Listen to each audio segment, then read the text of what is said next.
report? Yes, ma'am. Okay, we're ready. You ready? All right. Well, as y'all know, we're streaming live. We've wrapped up another week here at the legislature. We have 2 weeks left. We have passed and sent 562 bills to the Senate. 199 bills have been sent to the governor. 51 Senate bills, 119 House bills, and 31 Senate bills have been signed by the governor, and there have been no vetoes. Obviously, I just ran into Representative Abramson before I came in here. The legacy stuff issues have been, there's been a compromise, and that it will move through the process, and we'll have something for the governor to sign before we adjourn for the session. The status of the retirement bills, as you probably know, the cash balance plan passed off the Senate floor this morning. The budget process is moving forward. Representative Fannin did the funds bill today, and the Senate is hearing it. And from what I understand, the Senate needs to try to get back to us. I think they will sometime late next week, so we can get it through the process. But we have from Monday, we have 2 weeks left, so that's where we are. And I have Representative Fannin with me, and we'll be happy to answer any questions. On the retirement bill, the fact that that vote failed to move the bill into the committee today, are you taking that as some sort of test vote? No, I just think it was, I don't think there was some test vote. I think, I mean, the way the legislation looks right now, I think it's an easy, I'm not going to say easy, but I don't know if anything's easy this late in the session. But I think, you know, we'll get it on the agenda next week. That shouldn't be a problem. And we can still make it through the process. The way those bills look coming over from the Senate, are you assuming that they'll pass here, or do you still think? I'm not assuming anything anymore. I quit assuming about 2 weeks ago. But I know that the Senate has done a lot of work with them. I think it's you know, they're in pretty good shape. And I know Chairman Pearson will take a look at them and maybe make some changes, minor tweaks. But we have to be pretty smart about it. We know we can't change much because of the fact that we'll have to be concurred in the Senate. And I think we do much changing to it, that would be pretty difficult to get those changes concurred in. On the budget today and the funds bill, Jim, did you take the vote as some indication that perhaps the block of Republicans is wobbling a little bit on some of the one-time money issues? No, you know, it's all about communication and helping people understand down here, and I think the time that we give them, I mean, people were really concerned and upset some last week, and you know, it was, I think, communication and trying to help them understand what it really done, and you know, I think people, as they know now, what those additional cuts would have been, have a little different perspective. So do you think that means there will be enough support to restore that money in the House? Well, I mean, it's on the other side now, and we'll see what happens over there. We'll continue to work on it. I mean, that's what we do down here. But we just, you know, when we know of concerns, then we start working with people. I think you saw a bill today that's, you know, in the Crescent City connection that's been opposition for years and years, and everybody coming together after a lot of work. And that's what goes on down here. I mean, you can't, you know, when you leave the floor, it doesn't mean that you quit working on it. You just find out what the problems are. And then you go work on it outside of the floor. I'm not in the predicting business, but if I was, I would predict that the HB1 would come back from the Senate with one-time. I mean, the question is how much, and we'll just have to wait and see. And then, you know, once we see there, we'll obviously sit down with as Mr. Fannin has done, and we'll sit down with all parties involved and try to figure out what we need to do to get it off the House floor. Is there going to be another meeting of the Revenue Estimating Conference? I don't think so. From what I'm hearing, I don't know if there's going to be a big enough change to require a meeting. I just don't know. I know the numbers, some of the numbers are coming in, but I just don't know if they look strong enough to have another REC.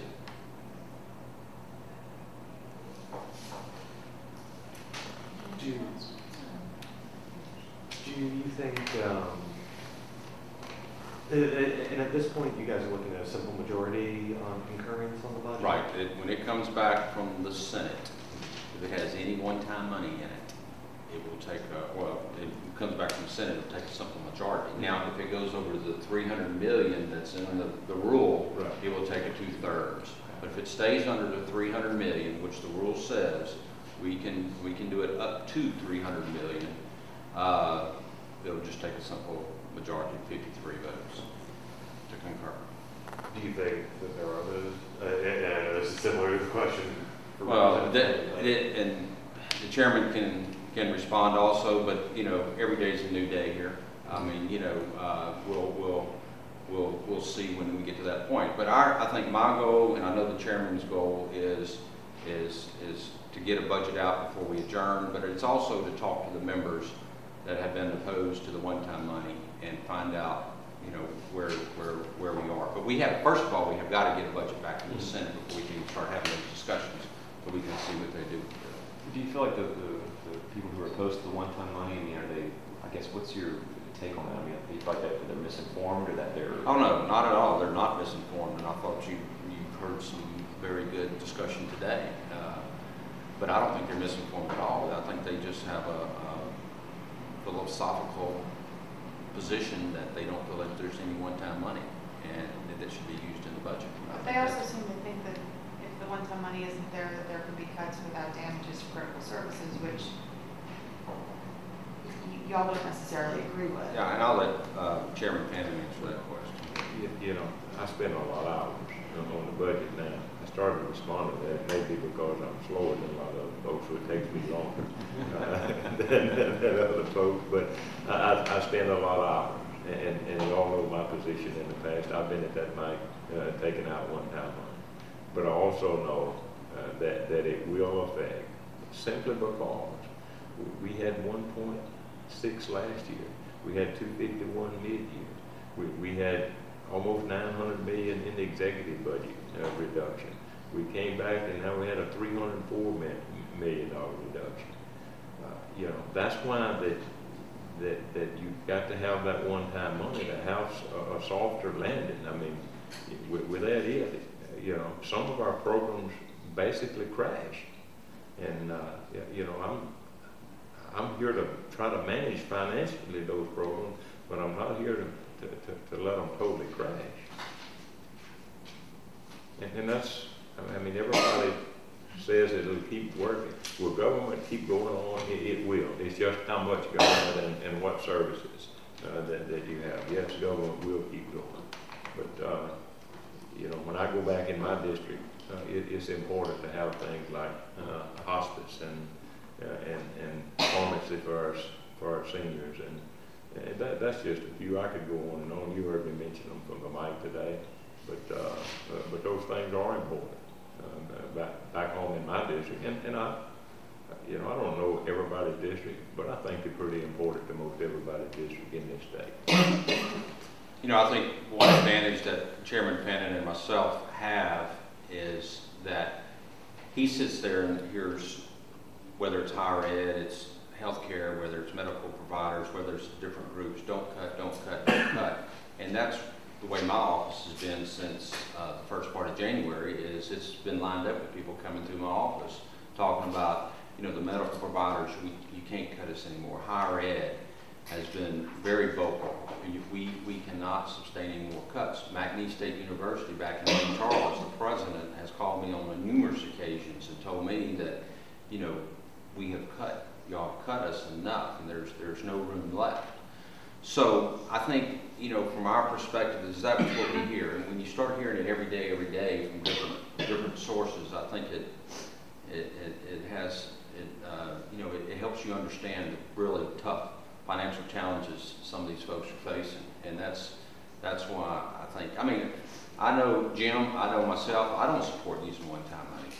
But when we hear the fact that what it could do and the potential and the possibilities it could do, then I think that's where we need to look at it and understand that there are times when you do need to use this and bridge that gap. And that, you know, just to bring it home, I mean, if you had a child in a four-year institution today, and they may be a junior, and they've already got their schedule for next year, where they can graduate, and then all of a sudden you don't have those sections, you don't have those courses offered, so they don't get to graduate, and they got to come back another year. I mean, that's what happens, and that's already happened in some previous cuts, but with these cuts it would be so deep it would. I'll give you a real life example. In Lake Charles at McNeese, my daughter is a civil engineering major, my youngest daughter. And her time to graduate is having to extend because the classes that she needs are not offered. And this goes back to cuts that were made a few years ago. So they had to cut classes, but it's extending her stay at McNeese probably another year, you know, not to the liking of her mother or I, but I think she likes it. But you know, I think that's an example Jim's using that yeah, there have been courses and there has been classes cut, and when you do that, it has an effect on kids getting their career. Jim, what about the argument that this budget is $1 billion bigger than it has been? Well, we debated that. Most of that is in DHH. You know, I mean, it's I think $600 million is in DHH. That's the only agency that had any enhancements. I mean, you all heard me say that from a mic. Is DHH, and look, nationwide, the growth in healthcare is about 5.5%. We have growth in the budget as we had it in committee with about 3.9%. And you have some mandates and requirements. You can't turn people away at the hospitals. And then if they're Medicaid patients, it's unlimited as to those served. Then we have to come up with our match dollars in order to get reimbursed for any of them. So I mean, healthcare is, you know, I don't want to say that it's certainly out of control, but I mean, we don't have a lot of ways to control costs. You know, utilization we've added in mid-year, and through BA7s, almost every year that I've been on appropriation, we've had to add dollars because of utilization to it. Sometimes 50 million, and of course 50 million, you know, that's 150 million in DHH in most cases because it's a 3-to-1 match. But all the enhancements and the growth is in DHH. How much has Senator Bitter complicated this debate? He's not really been around in previous years. I don't, from my perspective, I don't think Senator Bitter has complicated this issue at all. I think you have some conservative Republicans that have taken position on one-time money. This issue has been here long before David Bitter got involved. This has been an issue for many, many years, and it's, you know, with the new term just starting, with Republicans having control of the House, you know, I think that's where, you know, that's part of the issue. So. Do you agree? Don't have anything to say. Senator Bitter. I've been working on the budget. I mean, I'm sure there's some outside activities are going on, but I would say probably no more than normal down here because I didn't know what went on last year, and I know it goes on, but I don't. You know, I try to stay. You know, we've got a very intelligent group of guys out here and ladies out on the House floor. I don't think they're intimidated or manipulated by Senator Bitter or Treasurer Kennedy. I think these people are very smart, intelligent people, and they can make their decisions on their own. And I think that's what they're doing. So, and they're very passionate. Obviously, they're very passionate about it. You heard the debate on the floor, and you got to respect that. You got to respect their decisions, and how they represent their constituents back home. I assume that you don't agree with Secretary Kennedy, for example, claiming that all the cuts that are being tossed around are scare tactics and aren't real or aren't necessary. Well, you know, it's like I said earlier, and I'll let Jim answer this question, and why don't you, I mean, he sits there, I mean, he knows the budget. I think what y'all heard me say is that I wouldn't be up there trying to use these numbers if I didn't know the effects of the cuts. You know, I mean, I deal with the numbers every day, and it is considerably different from somebody that's not sitting there looking at the real numbers, meeting with the secretary, meeting with the people, meeting with the public whenever they come. I mean, it's you know.